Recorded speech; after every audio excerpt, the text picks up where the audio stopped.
Hi everyone and welcome back to a series special. As you noticed by now, for every new CPU we split the presentation into three parts: unboxing and assembly, then it's the stock setting, benchmarks and games, and finally we have the overclocking section and conclusions. Since the socket 479 is somewhat uncommon and the AOpen lacks basic overclocking options, I saw the opportunity to do a simple test.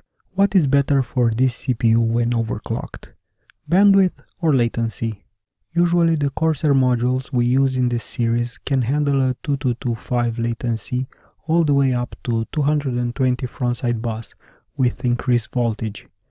But the lack of any voltage adjustment options on this motherboard forces me to use them on a lower frequency. I will use these for latency measurement. This also forces me to introduce a new pair of DIMMs made by AData that can take the extra frontside bus and will run on not so tight latencies. These will be used for bandwidth measurement. And we will start with the Corsair module. In the BIOS we will set the multiplier for RAM to a frontside bus to a ratio of 1:1.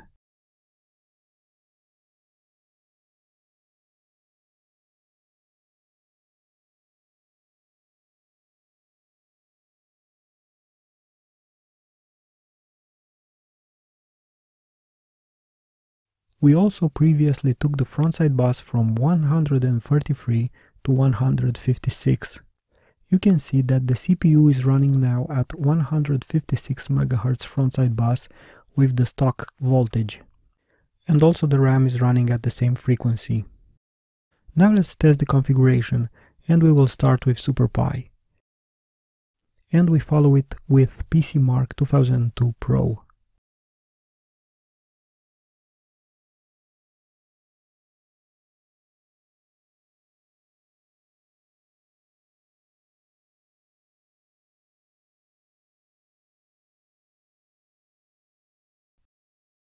Next there's Sandra 2004.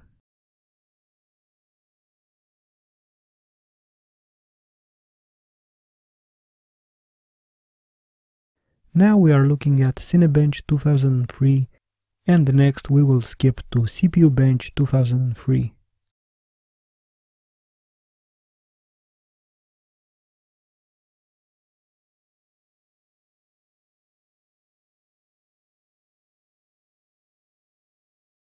Finally we look at CacheMem and the lame encoder.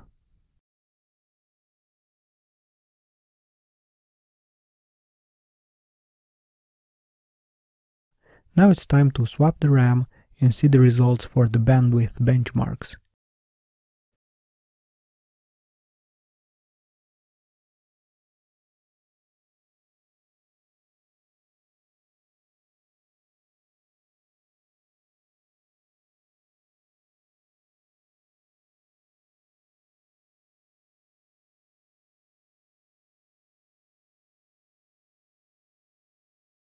We will only change the multiplier to a 3:4 ratio and leave the latencies as they are.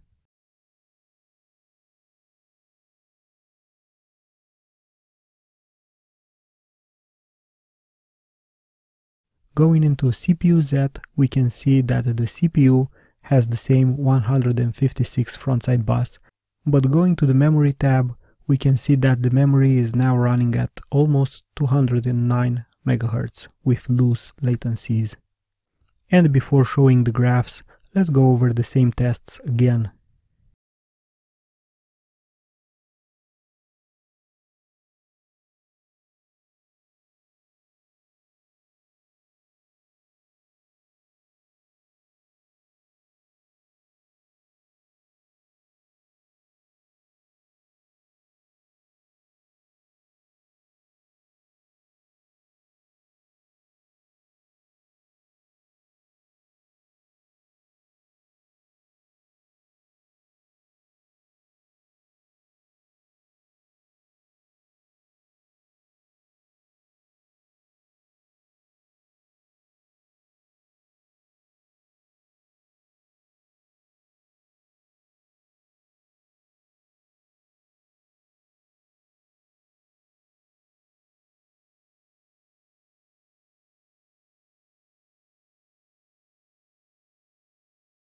SuperPi has shown a good improvement using the higher frequency RAM. The synthetic CPU tests were pretty equal in all benchmarking applications. But when the RAM is tested, the difference is obvious.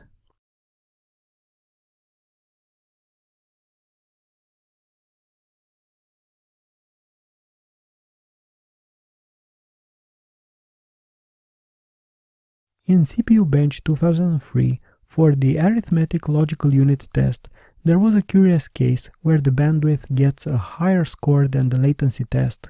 I wasn't expecting that from a CPU test.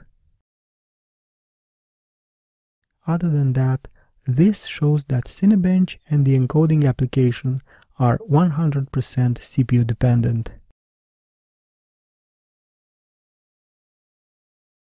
After looking at the results, we can conclude that the bandwidth setup is better for this CPU by a good margin. I know that this test could have been handled a bit better, but given the limited BIOS options, I'm happy with the result and what it has shown about the two different BIOS configurations and the applications used for benchmarking. As I plan to get back on some previously tested motherboards to do the same type of tests, I'm looking forward to your input. Please leave it in the comments. And now for the second part of the video. For the current 3200 Challenge series, we have looked at many benchmarks on a similar configuration. For this new series, called Looking for the Ultimate AGP Motherboard, we will look at many video cards coupled with a top CPU and motherboard configuration in order to find one that can deliver the best results. And yes, overclocking will be involved. Since the AOpen i855 delivered some Athlon 64 level performance, and we already have the top CPU already fitted, this is the best candidate to kick off the pilot for this new series.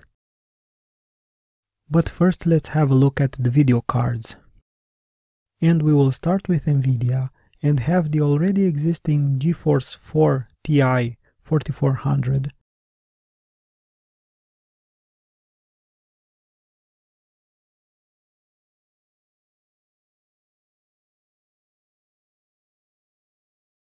the 5000 series will have the FX 5700 Ultra by Albatron.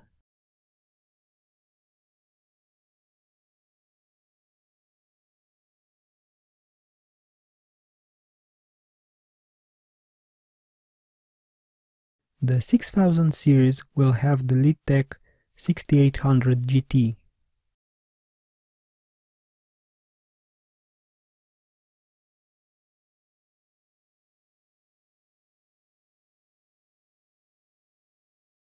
And the 7000 series has Gainward's 7900 GS.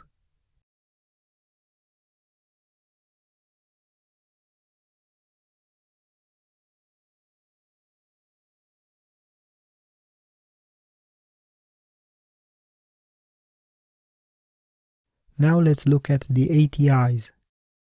We will start with the 9800 Pro by Sapphire.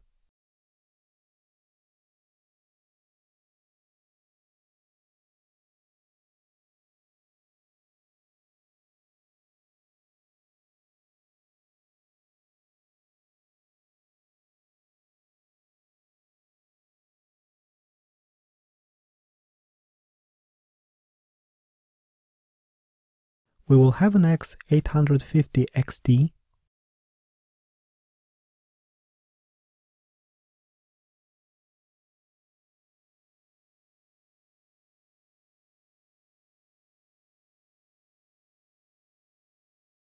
here's the 2600 XT by Sapphire,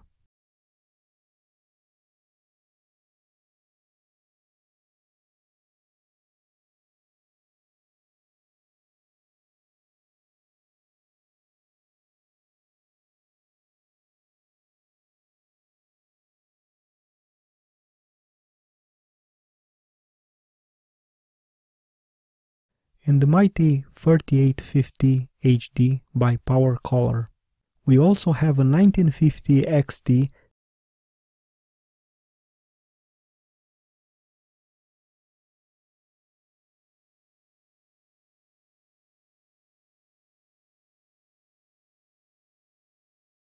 For the systems that support both the PCI Express as well as AGP, we will have some similar video cards in the form of the Sapphire HD 3850 and the HIS HD 4670.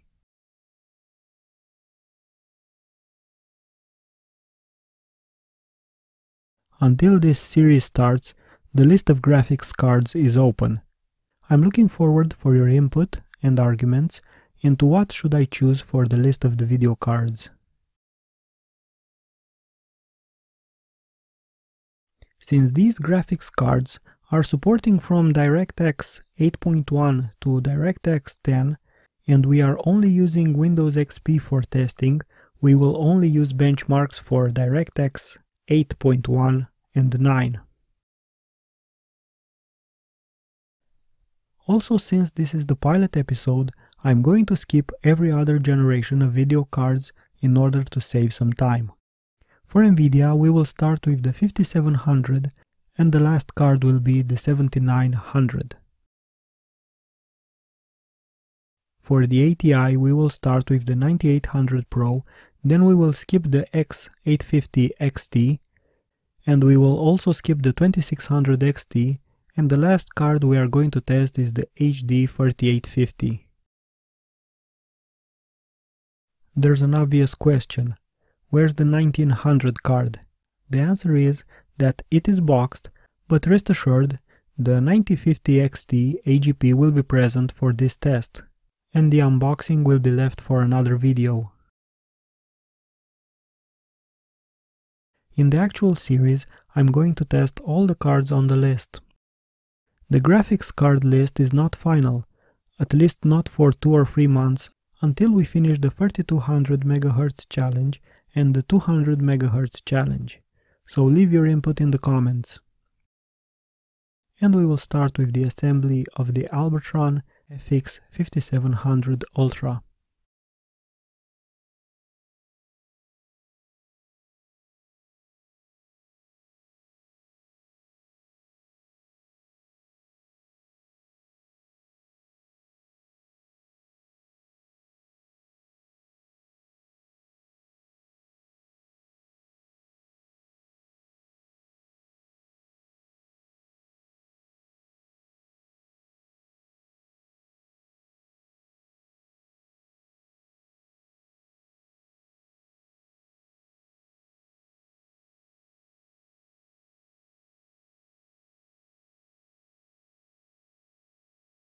For every card we will look at 4 tests: 3D Mark 2001, 2003, 2005 and Aquamark 3. For the pilot, we will hasten the tests as there's a lot of ground to cover.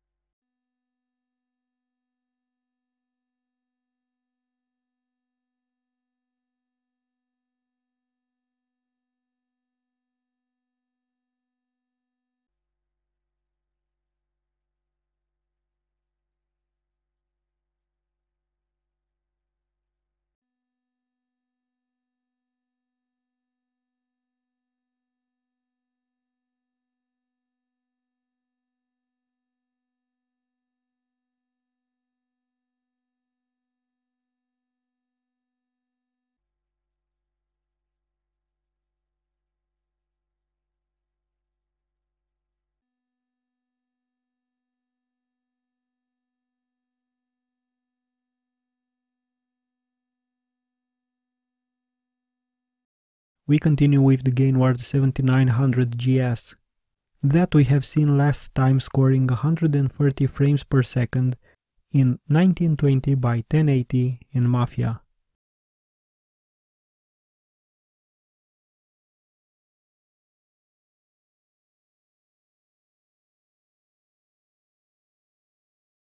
Now let's see the results.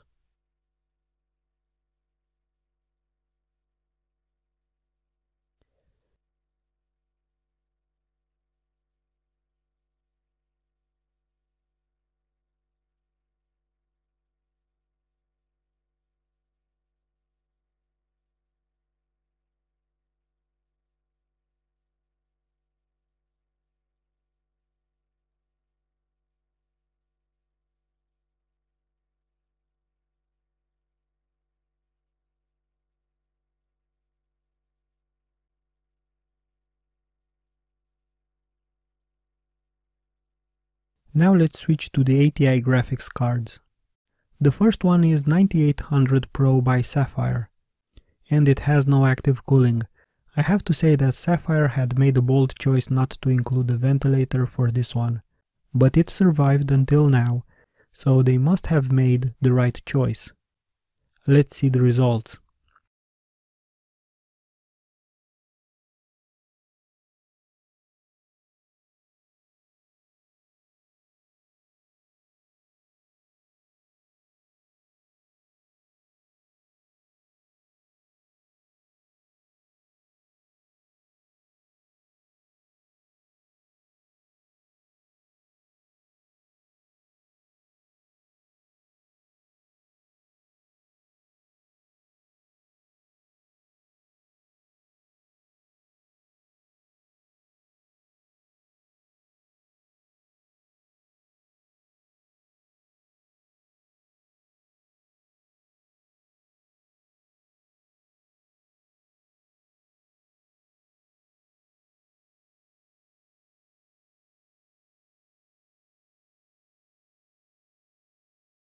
The second ATI card is the X1950XT. Let's see how it fits on this mini ATX motherboard. A truly impressive card for its period.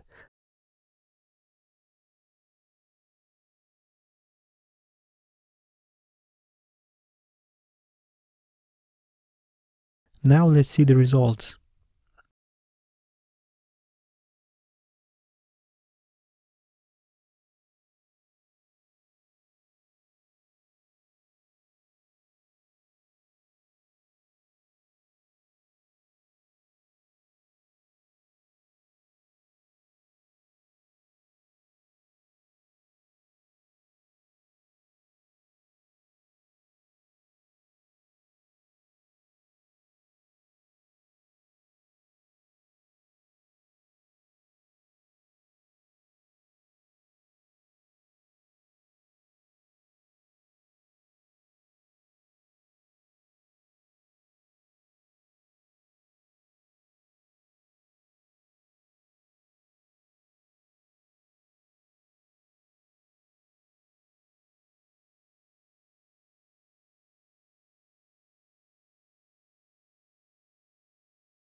I wish this was the last ATI card we tested today, but it looks like the AGP4X was a little too little for this one.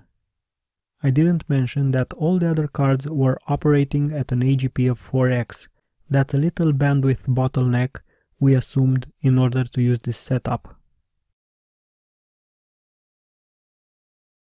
But it looks like the HD 3850 doesn't even start with the driver.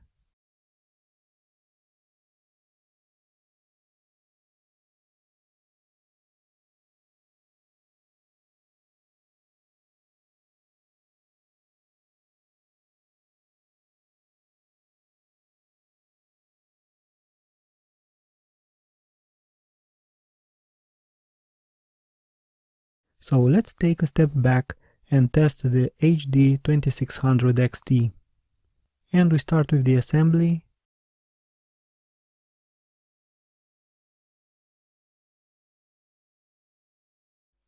Now let's see the results.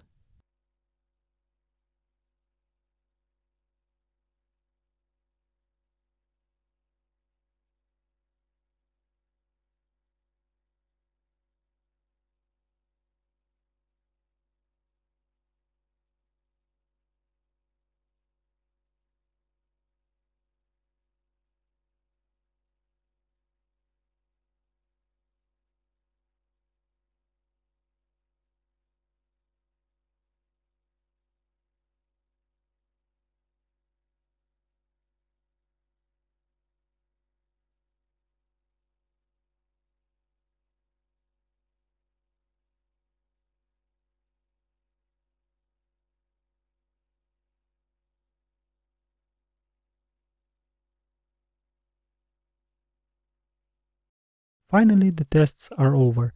Let's see the graphs. This is 3D Mark 2001.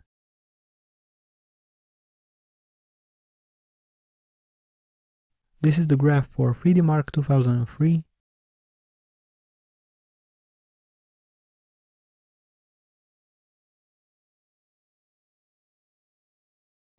This is the graph for 3D Mark 2005.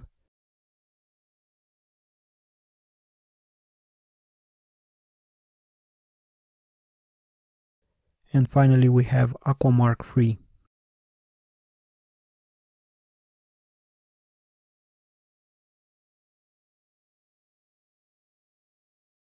We managed to get some scores for the Pentium M and the AOpen i855 motherboard. The future videos in this series I hope to be less condensed. I'm looking forward for your input on the graphics cards list and the benchmark methods to make this relevant. Thank you and see you next time.